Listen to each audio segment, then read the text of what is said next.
Hello, in front of me I've got Vivo Y76. In this video I'll show you how to manage Google Pay app. In the beginning, let's enter Google Pay and select account.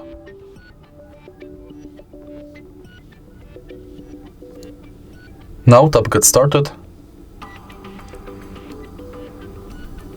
and from the homepage of Google Pay you can add payment method and different types of cards. From the menu you can manage all of your payment methods, check full list of participating banks,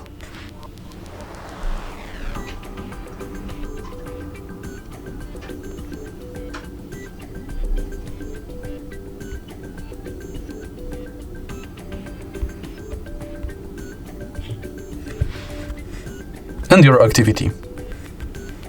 In settings, you can enable or disable email updates, Gmail imports, personalization within Google Pay, purchase notifications, updates about your passes, offers and tips, and you can edit your account info. Then we've got help and support, send feedback, and in the end, access to our Google accounts. If you find this video helpful, please leave like, comment and subscribe.